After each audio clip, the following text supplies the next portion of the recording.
Greetings, brothers and sisters. In the past few years, we have seen the AES as these three countries came out of the French colonialism.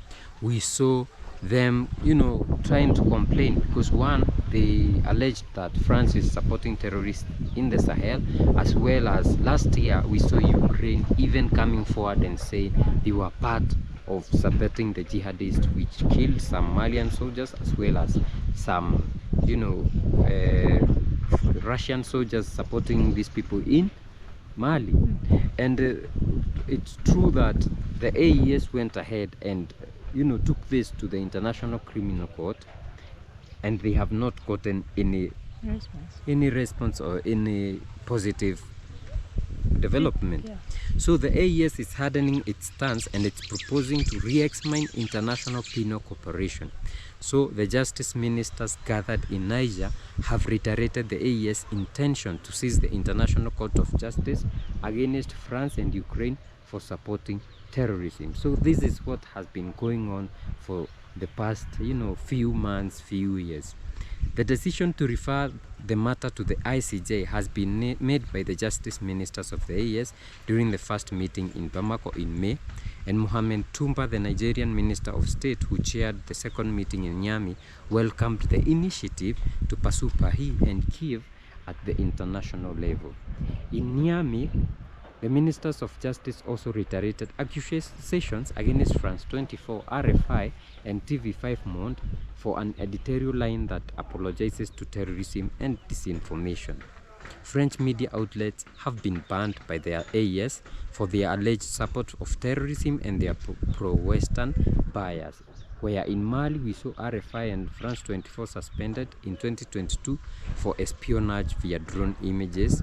We saw in Burkina Faso, RFI was banned in 2022 for broadcasting a message from GSIM leader. France 24 in 2023 was banned in Burkina for similar propaganda.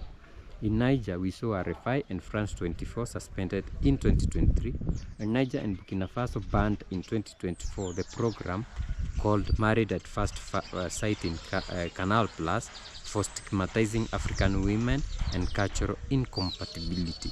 That is what we talked yesterday about disinformation, media being used as a cartel to control, as a tool to control, even what we think. Like we were talking about South Africa. Yeah.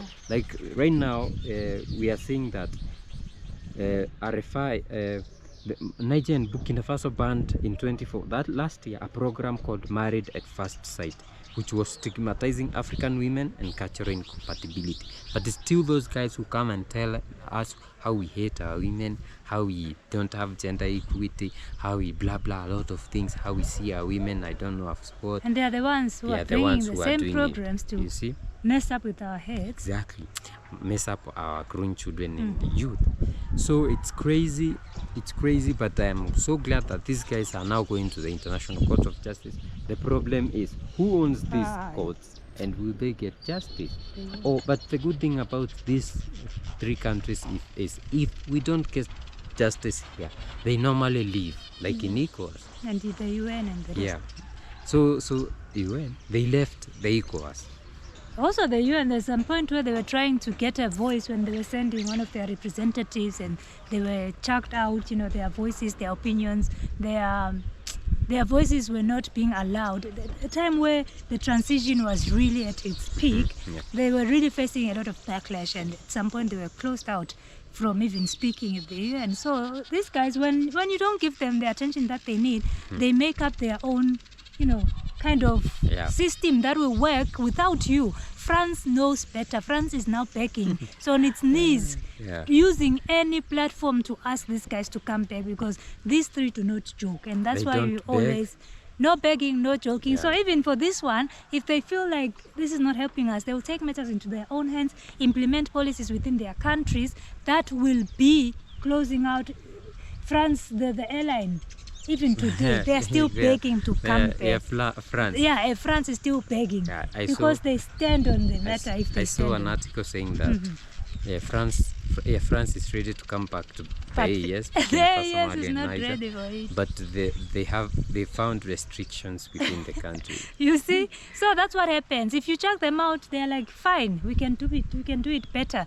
So right now, what we are seeing right here is something that They are making it known that we have presented our case. And if you see us getting ourselves out of this nonsense, don't ask questions. This is the reason why. Exactly. Yeah. So guys, let us know what do you think about this in the comment section. Do you think it's a very nice move for the AES to do this?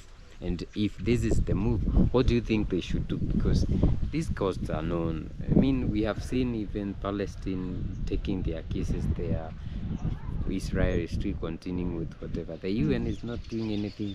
Just passed that they are supposed to create a new parallel country, but will they do that? Because it's like they are owned by these people. The problem we have is that we don't have an organization for the interest of Africa.